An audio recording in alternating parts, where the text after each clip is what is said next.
اللہ کے نام سے شروع جو نہایت مہربان رحمت والا ہے۔ تمام تعریفیں اس اللہ کے لیے ہیں جس نے اپنے بندے پر کتاب نازل فرمائی اور اس میں کوئی ٹیر نہیں رکھی، لوگوں کی مصلحتوں کو قائم رکھنے والی نہایت معتدل کتاب، تاکہ اللہ کی طرف سے سخت عذاب سے ڈرائے اور اچھے اعمال کرنے والے مومنوں کو خوشخبری دے کہ ان کے لیے اچھا ثواب ہے جس میں ہمیشہ رہیں گے، اور ان لوگوں کو ڈرائے جو کہتے ہیں کہ اللہ نے اپنا کوئی بچہ بنایا ہے۔ اس بارے میں نہ تو وہ کچھ علم رکھتے ہیں اور نہ ان کے باپ دادا۔ اتنا بڑا بول ہے جو ان کے منہ سے نکلتا ہے، وہ بالکل جھوٹ کہہ رہے ہیں۔ اگر وہ اس بات پر ایمان نہ لائیں تو ہو سکتا ہے کہ تم ان کے پیچھے غم کے مارے اپنی جان کو ختم کر دو۔ بے شک ہم نے زمین پر موجود چیزوں کو زمین کے لیے زینت بنایا تاکہ ہم انہیں آزمائیں کہ ان میں عمل کے اعتبار سے کون اچھا ہے، اور بے شک جو کچھ زمین پر ہے ہم اسے خشک میدان بنا دیں گے۔ کیا تمہیں معلوم ہوا کہ پہاڑی، غار اور جنگل کے کنارے والے وہ ہماری نشانیوں میں سے ایک عجیب نشانی تھے؟ جب ان نوجوانوں نے ایک غار میں پناہ لی، پھر کہنے لگے، اے ہمارے رب، ہمیں اپنے پاس سے رحمت عطا فرما اور ہمارے لیے ہمارے معاملے میں ہدایت کے اسباب مہیا فرما۔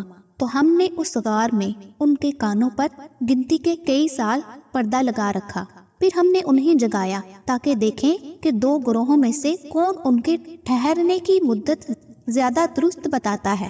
ہم آپ کے سامنے ان کا ٹھیک ٹھیک حال بیان کرتے ہیں۔ بے شک وہ کچھ جوان تھے جو اپنے رب پر ایمان لائے، اور ہم نے ان کی ہدایت میں اضافہ کر دیا، اور ہم نے ان کے دلوں کو قوت عطا فرمائی۔ جب وہ کھڑے ہو گئے تو کہنے لگے، ہمارا رب وہ ہے جو آسمانوں اور زمین کا رب ہے، ہم اس کے سوا کسی معبود کی عبادت ہرگز نہیں کریں گے۔ اگر ہم ایسا کریں تو اس وقت ہم ضرور حد سے بڑی ہوئی بات کہنے والے ہوں گے۔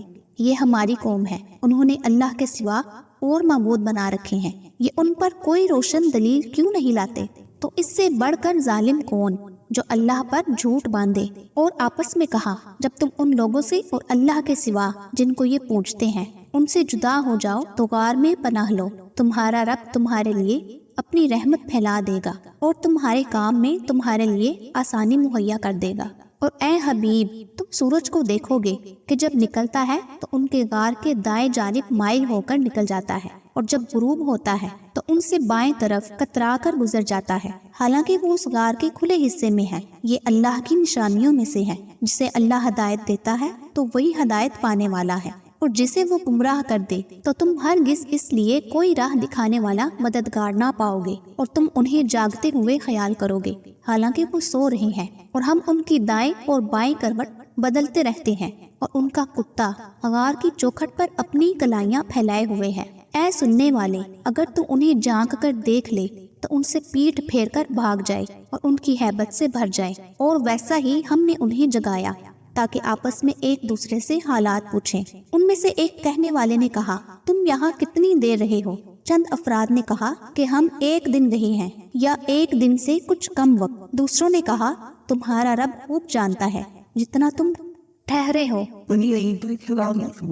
تو اپنے میں سے ایک کو یہ چاندی دے کر شہر کی طرف بھیجو تاکہ وہ دیکھے کہ وہاں کون سا کھانا زیادہ عمدہ ہے، پھر تمہارے پاس اسی میں سے کوئی کھانا لے آئے، اور اسے چاہیے کہ نرمی سے کام لے اور ہرگز کسی کو تمہاری اطلاع نہ دے۔ بے شک اگر انہوں نے تمہیں جان لیا تو تمہیں پتھر ماریں گے یا تمہیں اپنے دین میں پھیر لیں گے، اور اگر ایسا ہوا تو پھر تم کبھی بھی فلاح نہ پاؤ گے۔ اور اسی طرح ہم نے ان پر مطلع کر دیا تاکہ لوگ جان لیں کہ اللہ کا وعدہ سچا ہے، اور یہ کہ قیامت میں کچھ شبہ نہیں۔ جب وہ لوگ ان کے معاملے میں باہم جھگڑنے لگے تو کہنے لگے، ان کے غار پر کوئی عمارت بنا دو، ان کا رب انہیں خوب جانتا ہے۔ جو لوگ اپنے اس کام میں غالب رہے تھے انہوں نے کہا، ہم ضرور ان کے قریب ایک مسجد بنائیں گے۔ اب لوگ کہیں گے کہ وہ 3 ہیں، جبکہ چوتھا ان کا کتا ہے، اور کچھ کہیں گے وہ 5 ہیں اور چھٹا ان کا کتا ہے۔ یہ سب بغیر دیکھے اندازے ہیں۔ اور کچھ کہیں گے وہ 7 ہیں اور 8واں ان کا کتا ہے۔ تم فرماؤ، میرا رب ان کی تعداد خوب جانتا ہے، انہیں بہت تھوڑے لوگ جانتے ہیں، تو ان کے بارے میں بحث نہ کرو مگر اتنی ہی جتنی ظاہر ہو چکی ہے، اور ان کے بارے میں ان میں سے کسی سے کچھ نہ پوچھو، اور ہر کسی چیز کے متعلق نہ کہنا کہ میں کل یہ کرنے والا ہوں، مگر یہ کہ اللہ چاہے اور جب تم بھول جاؤ تو اپنے رب کو یاد کر لو اور یوں کہو کہ قریب ہے کہ میرا رب مجھے اس واقعے سے زیادہ قریب ہدایت کا کوئی راستہ دکھائے۔ اور وہ اپنے غار میں 300 سال ٹھہرے اور 9 سال زیادہ۔ تم فرماؤ اللہ خوب جانتا ہے، وہ جتنا ٹھہرے، آسمانوں اور زمین کے سب غیب اسی کے لیے ہیں، وہ کتنا دیکھنے والا اور سننے والا ہے۔ ان کے لیے اس کے سوا کوئی مددگار نہیں، وہ اپنے حکم میں کسی کو شریک نہیں کرتا۔ اور اپنے رب کی کتاب سے اس وحی کی تلاوت کرو جو آپ کی طرف بھیجی گئی ہے، ان کی باتوں کو کوئی بدلنے والا نہیں، اور تم ہرگز اس کے سوا کوئی پناہ نہ پاؤ گے۔ اور اپنی جان کو ان لوگوں کے ساتھ مانوس رکھ جو صبح و شام اپنے رب کو پکارتے ہیں، اس کی رضا چاہتے ہیں، اور تیری آنکھیں دنیاوی زندگی کی زینت چاہتے ہوئے انہیں چھوڑ کر اوروں پر نہ پڑے، اور ان کی بات نہ مان جس کا دل ہم نے اپنی یاد سے غافل کر دیا، اور وہ اپنی خواہش کے پیچھے چلا اور اس کا کام حد سے گزر گیا۔ اور تم فرما دو کہ حق تمہارے رب کی طرف سے ہے، تو جو چاہے ایمان لائے اور جو چاہے کفر کرے۔ بے شک ہم نے ظالموں کے لیے وہ آگ تیار کر رکھی ہے جس کی دیواریں انہیں گھیر لیں گی، اور اگر وہ پانی کے لیے فریاد کریں تو ان کی فریاد اس پانی سے پوری کی جائے گی جو پگھلائے ہوئے تانبے کی طرح ہوگا، جو ان کے منہ کو بھون دے گا۔ کیا ہی برا پینا، اور دوزخ کیا ہی بری ٹھہرنے کی جگہ ہے۔ بے شک جو لوگ ایمان لائے اور نیک اعمال کیے، ہم ان کا اجر ضائع نہیں کرتے۔ جو اچھے عمل کرنے والے ہوں ان کے لیے ہمیشگی کے باغات ہیں، ان کے نیچے نہریں بہتی ہیں، انہیں ان باغوں میں سونے کے کنگن پہنائے جائیں گے، اور وہ سبز رنگ کے باریک موٹے ریشم کے کپڑے پہنیں گے، وہاں ٹخنوں پر تکیے لگائے ہوئے ہوں گے۔ یہ کیا ہی اچھا ثواب ہے، اور جنت کی کیا ہی اچھی آرام کی جگہ ہے۔ اور ان کے سامنے وہ آدمیوں کا حال بیان کرو کہ ان میں سے ایک آدمی کے لیے ہم نے انگوروں کے 2 باغ بنائے، اور ان دونوں باغوں کو کھجور سے ڈھانپ دیا، اور ان کے درمیان میں کھیتی بھی بنا دی۔ دونوں باغوں نے اپنے اپنے پھل دے دیے، اور اس میں کچھ کمی نہ کی، اور دونوں کے بیچ میں ہم نے ایک نہر جاری کر دی۔ اور اس آدمی کے پاس پھل تھے تو اس نے اپنے ساتھی سے کہا، اور وہ اس سے فخر و غرور کی باتیں کرتا رہتا تھا، اس سے کہا میں تجھ سے زیادہ مالدار ہوں اور افراد کے اعتبار سے زیادہ طاقتور ہوں۔ اور وہ اپنے باغ میں گیا حالانکہ وہ اپنی جان پر ظلم کرنے والا تھا، کہنے لگا میں گمان نہیں کرتا کہ یہ باغ کبھی فنا ہوگا، اور میں گمان نہیں کرتا کہ قیامت قائم ہونے والی ہے، اور اگر مجھے میرے رب کی طرف لوٹایا بھی گیا تو میں ضرور اس باغ سے بہتر پلٹنے کی جگہ پا لوں گا۔ اس کے ساتھی نے اس کی فخر و غرور کی باتوں کا جواب دیتے ہوئے کہا، کیا تو اس کے ساتھ کفر کرتا ہے جس نے تجھے مٹی سے بنایا، پھر نطفہ سے، پھر تجھے بالکل صحیح مرد بنا دیا؟ لیکن میں تو یہی کہتا ہوں کہ وہ اللہ ہی میرا رب ہے، اور میں کسی کو اپنے رب کا شریک نہیں کرتا۔ اور ایسا کیوں نہ ہوا کہ جب تو اپنے باغ میں گیا تو کہتا یہ سب وہ ہے جو اللہ نے چاہا، ساری قوت اللہ کی مدد سے ہی ہے۔ اگر تو مجھے اپنے مقابلے میں مال اور اولاد میں کم دیکھ رہا ہے تو قریب ہے کہ میرا رب مجھے تیرے باغ سے بہتر عطا فرما دے، اور تیرے باغ پر آسمان سے بجلیاں گرا دے، اور وہ چٹیل میدان ہو کر رہ جائے، یا اس باغ کا پانی زمین میں دھنس جائے، پھر تو اسے ہرگز تلاش نہ کر سکے، اور اس کے پھل گھیر لیے گئے تو وہ ان اخراجات پر اپنے ہاتھ ملتا رہ گیا جو اس باغ میں خرچ کیے تھے، اور وہ اپنی چھتوں کے بل اوندھے منہ گرا ہوا تھا، اور وہ مالک کہہ رہا ہے اے کاش میں نے اپنے رب کے ساتھ کسی کو شریک نہ کیا ہوتا۔ اب اس کے پاس کوئی جماعت نہ تھی جو اللہ کے سامنے اس کی مدد کرتی، اور نہ ہی وہ خود بدلہ لینے کے قابل تھا۔ یہاں پتہ چلتا ہے کہ تمام اختیار سچے اللہ کا ہے، وہ سب سے بہتر ثواب دینے والا اور سب سے اچھا انجام عطا فرمانے والا ہے۔ اور ان کے سامنے بیان کرو کہ دنیا کی زندگی کی مثال ایسی ہے جیسے ایک پانی ہو جسے ہم نے آسمان سے اتارا، تو اس کے سبب زمین کا سبزہ گھنا ہو کر نکلا، پھر وہ سوکھی گھاس بن گیا جس سے ہوائیں اڑاتی پھرتی ہیں، اور اللہ ہر چیز پر قدرت رکھنے والا ہے۔ مال اور بیٹے دنیا کی زندگی کی رونق ہے، اور باقی رہنے والی اچھی باتیں تیرے رب کے نزدیک ثواب کے اعتبار سے زیادہ بہتر اور امید کے اعتبار سے زیادہ اچھی ہیں۔ اور یاد کرو جس دن ہم پہاڑوں کو جلائیں گے اور تم زمین کو صاف کھلی ہوئی دیکھو گے جس پر پہاڑ وغیرہ کچھ بھی نہ ہوگا، اور ہم لوگوں کو اٹھائیں گے تو ان میں سے کسی کو نہ چھوڑیں گے، اور سب تمہارے رب کی بارگاہ میں صفے باندھے پیش کیے جائیں گے۔ بے شک تم ہمارے پاس ویسے ہی آئے جیسے ہم نے تمہیں پہلی بار پیدا کیا تھا، بلکہ تمہارا گمان تھا کہ ہم ہرگز تمہارے لیے کوئی وعدے کا وقت نہ رکھیں گے، اور نامہ اعمال رکھا جائے گا تو تم مجرموں کو دیکھو گے کہ اس میں جو لکھا ہوا ہوگا اس سے ڈر رہے ہوں گے اور کہیں گے ہائے ہماری خرابی، اس نامہ مال کو کیا ہے کہ اس نے ہر چھوٹے اور بڑے گناہ کو گھیرا ہوا ہے، اور لوگ اپنے تمام اعمال کو اپنے سامنے موجود پائیں گے، اور تمہارا رب کسی پر ظلم نہیں کرے گا۔ اور یاد کرو جب ہم نے فرشتوں سے فرمایا آدم کو سجدہ کرو تو سب نے سجدہ کیا سوائے ابلیس کے، وہ جنوں میں سے تھا تو وہ اپنی رب کے حکم سے نکل گیا۔ تو اے لوگو، کیا تم اسے اور اس کی اولاد کو میرے سوا دوست بناتے ہو، حالانکہ وہ تمہارے دشمن ہیں؟ ظالموں کے لیے کیا ہی برا بدلہ ہے۔ نہ میں نے انہیں آسمانوں اور زمین کو بناتے وقت حاضر رکھا تھا، اور نہ خود ان کے بناتے وقت، اور نہ میں گمراہ کرنے والوں کو مددگار بنانے والا ہوں۔ اور یاد کرو جس دن اللہ فرمائے گا میرے ان شریکوں کو پکارو جنہیں تم میرا شریک گمان کرتے تھے، تو وہ انہیں پکاریں گے تو وہ شریک انہیں جواب نہ دیں گے، اور ہم ان کے درمیان ایک ہلاکت کا میدان بنا دیں گے۔ اور مجرم دوزخ کو دیکھیں گے تو یقین کر لیں گے کہ وہ اس میں گرنے والے ہیں اور اس سے پھرنے کی کوئی جگہ نہ پائیں گے۔ اور بے شک ہم نے لوگوں کے لیے اس قرآن میں ہر قسم کی مثال طرح طرح سے بیان فرمائی، اور انسان ہر چیز سے بڑھ کر جگرالو ہے۔ اور جب لوگوں کے پاس ہدایت آ گئی تو انہیں ایمان لانے اور اپنی رب سے مغفرت مانگنے سے کس چیز نے روکا، سوائے اس کے کہ ان پر بھی پہلے لوگوں کا طریقہ آ جائے یا ان پر بہت سی قسموں کا عذاب آ جائے۔ اور ہم رسولوں کو خوشخبری دینے والے اور ڈر کی خبریں سنانے والے بنا کر ہی بھیجتے ہیں، اور کافر باطل باتوں کے ذریعے جھگڑا کرتے ہیں تاکہ ان کے ذریعے سے حق بات کو مٹا دیں۔ اور انہوں نے میری نشانیوں کو اور جس سے انہیں ڈرایا جاتا تھا اسے مذاق بنا لیا۔ اور اس سے بڑھ کر ظالم کون جسے اس کے رب کی آیتوں کے ذریعے نصیحت کی جائے تو وہ ان سے منہ پھیر لے اور ان اعمال کو بھول جائے جو اس کے ہاتھوں نے آگے بھیجے ہیں۔ بے شک ہم نے ان کے دلوں پر غلاف کر دیے ہیں تاکہ قرآن کو نہ سمجھیں، اور ان کے کانوں میں بوجھ رکھ دیے ہیں، اور اگر تم انہیں ہدایت کی طرف بلاؤ تو جب بھی ہرگز کبھی ہدایت نہ پائیں گے۔ اور تمہارا رب بڑا بخشنے والا رحمت والا ہے۔ اگر وہ لوگوں کو ان کے اعمال کی بنا پر پکڑ لیتا تو جلد ان پر عذاب بھیج دیتا، بلکہ ان کے لیے ایک وعدے کا وقت ہے جس کے سامنے کوئی پناہ نہ پائیں گے۔ اور یہ بستیاں ہم نے تباہ کر دی جب انہوں نے ظلم کیا، اور ہم نے ان کی بربادی کے لیے ایک وعدہ کر رکھا تھا۔ اور یاد کرو جب موسیٰ نے اپنے خادم سے فرمایا میں مسلسل سفر میں رہوں گا جب تک دو سمندروں کے ملنے کی جگہ نہ پہنچ جاؤں، یا مدتوں چلتا رہوں گا۔ پھر جب وہ دونوں دو سمندروں کے ملنے کی جگہ پہنچے تو اپنی مچھلی بھول گئے، اور اس مچھلی نے سمندر میں سرنگ کی طرح اپنا راستہ بنا لیا۔ پھر جب وہ وہاں سے گزر گئے تو موسیٰ نے اپنے خادم سے فرمایا ہمارا صبح کا کھانا لاؤ، بے شک ہمیں اپنے سفر سے بڑی مشقت کا سامنا ہوا ہے۔ خادم نے عرض کی سنیے، جب ہم نے اس چٹان کے پاس آرام کے لیے ٹھکانہ بنایا تھا تو بے شک میں مچھلی کے متعلق بتانا بھول گیا تھا، اور مجھے شیطان ہی نے اس کا ذکر کرنا بھلا دیا۔ اور ہوا یہ ہے کہ مچھلی نے سمندر میں اپنا راستہ بڑا عجیب بنایا۔ موسیٰ نے فرمایا یہی تو ہم چاہتے تھے۔ پھر وہ دونوں اپنے قدموں کے نشانات دیکھتے واپس لوٹ گئے، تو انہوں نے ہمارے بندوں میں سے ایک بندہ پایا جسے ہم نے اپنے پاس سے خاص رحمت دی تھی، اور اسے اپنا علم لدنی عطا فرمایا۔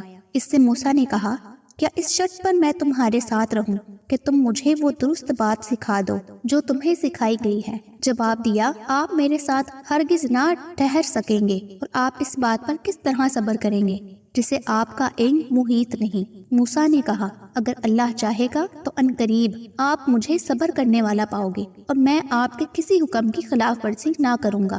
کہا تو اگر آپ کو میرے ساتھ رہنا ہے تو مجھ سے کسی شے کے بارے میں سوال نہ کرنا جب تک میں خود آپ کے سامنے اس کا ذکر نہ کروں۔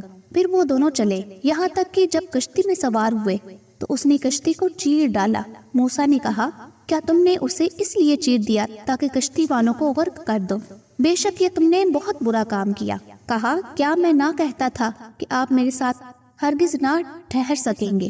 موسیٰ نے کہا میری بھول پر میرا مواخذہ نہ کرو اور مجھے میری کام کی طرف سے مشکل میں نہ ڈالو۔ پھر دونوں چلے یہاں تک کہ جب انہیں ایک لڑکا ملا تو اس نے اسے قتل کر دیا۔ موسیٰ نے کہا کیا تم نے کسی جان کے بدلے کے بغیر ایک پاکیزہ جان کو قتل کر دیا؟ بے شک تم نے بہت ناپسندیدہ کام کیا ہے۔ کہا میں نے آپ سے نہ کہا تھا کہ آپ ہرگز میرے ساتھ نہ ٹھہر سکیں گے؟ موسیٰ نے کہا اگر اس مرتبہ کے بعد میں آپ سے کسی شے کے بارے میں سوال کروں تو پھر مجھے ساتھی نہ رکھنا، بے شک میری طرف سے تمہارا عذر پورا ہو چکا ہے۔ پھر دونوں چلے، یہاں تک کہ جب ایک بستی والوں کے پاس آئے تو اس بستی کے باشندوں سے کھانا مانگا۔ انہوں نے ان دونوں کی مہمان نوازی کرنے سے انکار کر دیا۔ پھر دونوں نے اس گاؤں میں ایک دیوار پائی جو گرنا ہی چاہتی تھی، تو اس نے اسے سیدھا کر دیا۔ موسیٰ نے کہا، اگر تم چاہتے ہو تو اس پر کچھ مزدوری لے لیتے۔ کہا، یہ میری اور آپ کی جدائی کا وقت ہے۔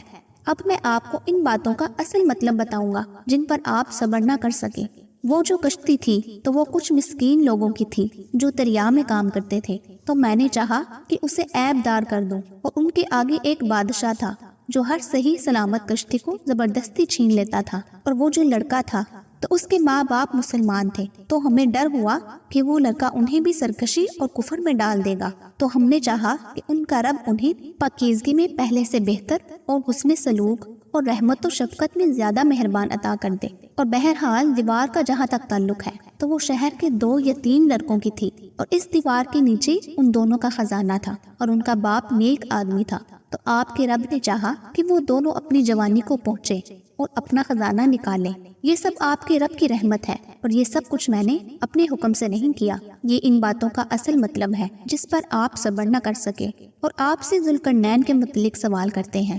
تم فرماؤ، میں عنقریب تمہارے سامنے اس کا ذکر پڑھ کر سناتا ہوں۔ بے شک ہم نے اسے زمین میں اقتدار دیا اور اسے ہر چیز کا ایک سامان عطا فرمایا، تو وہ ایک راستے کے پیچھے چلا، یہاں تک کہ جب سورج کے غروب ہونے کی جگہ پہنچا تو اسے ایک سیاہ کیچڑ کے چشمے میں ڈوبتا ہوا پایا، اور اس چشمے کے پاس ہی ایک قوم کو پایا۔ تو ہم نے فرمایا، اے ذوالقرنین، یا تو انہیں سزا دے یا ان کے بارے میں بھلائی اختیار کرو۔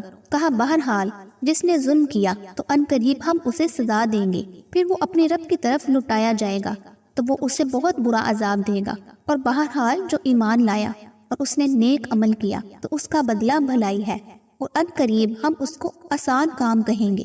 پھر وہ ایک رستے سے پیچھے چلا، یہاں تک کہ جب سورج طلوع ہونے کی جگہ پہنچا تو اسے ایک ایسی قوم پر طلوع ہوتا ہوا پایا جن کے لیے ہم نے سورج سے کوئی آڑ نہیں رکھی تھی۔ بات اسی طرح ہے، جو کچھ اس کے پاس تھا سب کو ہمارا علم محیط ہے۔ پھر وہ ایک اور راستے کے پیچھے چلا، یہاں تک کہ جب 2 پہاڑوں کے درمیان پہنچا تو اس نے ان پہاڑوں کے آگے ایک ایسی قوم کو پایا جو تمہاری کوئی بات سمجھتے معلوم نہ ہوتے تھے۔ انہوں نے کہا، اے ذوالقرنین، بے شک یاجوج اور ماجوج زمین میں فساد مچانے والے لوگ ہیں، تو کیا ہم آپ کے لیے کچھ مال مقرر کر لیں اس بات پر کہ آپ ہمارے اور ان کے درمیان ایک دیوار بنا دیں؟ ذوالقرنین نے کہا، جس چیز پر مجھے میرے رب نے قابو دیا ہے وہ بہتر ہے، تو تم میری مدد قوت کے ساتھ کرو، میں تمہارے اور ان کے درمیان ایک مضبوط رکاوٹ بنا دوں گا۔ میرے پاس لوہے کے ٹکڑے لاؤ، یہاں تک کہ جب وہ دیوار دونوں پہاڑوں کے درمیان برابر کر دی تو ذوالقرنین نے کہا، آگ دھنکاؤ، یہاں تک کہ جب اس لوہے کو آگ کر دیا تو کہا، مجھے دو تاکہ میں اس گرم لوہے پر پنگھلا ہوا تانبا اڈین دوں، تو یاجوج و ماجوج اس پر نہ چڑھ سکے اور نہ اس میں سوراخ کر سکے۔ ذوالقرنین نے کہا، یہ میرے رب کی رحمت ہے، پھر جب میرے رب کا وعدہ آئے گا تو اسے پاش پاش کر دے گا، اور میرے رب کا وعدہ سچا ہے، اور اس دن ہم انہیں چھوڑ دیں گے کہ ان کا ایک گروہ دوسرے پر سیلاب کی طرح آئے گا، اور سور میں پھونک مار دی جائے گی، تو ہم سب کو جمع کر لائیں گے، اور ہم اس دن جہنم کافروں کے سامنے لائیں گے، اور جن کی آنکھیں میری یاد سے پردے میں تھیں اور حق بات سن نہ سکتے تھے، تو کیا کافر یہ سمجھتے ہیں کہ میرے بندوں کو میرے سوا حمایتی بنا لیں گے؟ بے شک ہم نے کافروں کی مہمانی کے لیے جہنم تیار کر رکھی ہے۔ تم فرماؤ، کیا ہم تمہیں بتا دیں کہ سب سے زیادہ ناقص عمل والے کون ہیں؟ وہ لوگ جن کی ساری کوشش دنیا کی زندگی میں برباد ہو گئی، حالانکہ وہ یہ گمان کر رہے ہیں کہ وہ اچھا کام کر رہے ہیں۔ یہی وہ لوگ ہیں جنہوں نے اپنے رب کی آیات اور اس کی ملاقات کا انکار کیا، تو ان سب کے اعمال برباد ہو گئے، بس ہم ان کے لیے قیامت کے دن کوئی وزن قائم نہیں کریں گے۔ یہ ان کا بدلہ ہے جہنم، کیونکہ انہوں نے کفر کیا اور میری آیتوں اور میرے رسولوں کو ہنسی مذاق بنا لیا۔ بے شک جو لوگ ایمان لائے اور اچھے اعمال کیے، ان کی مہمانی کے لیے فردوس کے باغات ہیں، وہ ہمیشہ ان میں رہیں گے، ان سے کوئی دوسری جگہ بدلنا نہ چاہیں گے۔ تم فرما دو، اگر سمندر میرے رب کی باتوں کے لیے سیاہی ہو جاتا تو ضرور سمندر ختم ہو جاتا اور میرے رب کی باتیں ختم نہ ہوتی، اگرچہ ہم اس کی مدد کے لیے اسی سمندر جیسا اور لے آتے۔ تم فرماؤ، میں ظاہراً تمہاری طرح ایک بشر ہوں، مجھے وحی آتی ہے کہ تمہارا معبود ایک ہی معبود ہے، تو جو اپنے رب سے ملاقات کی امید رکھتا ہو اسے چاہیے کہ نیک کام کرے اور اپنے رب کی عبادت میں کسی کو شریک نہ کرے۔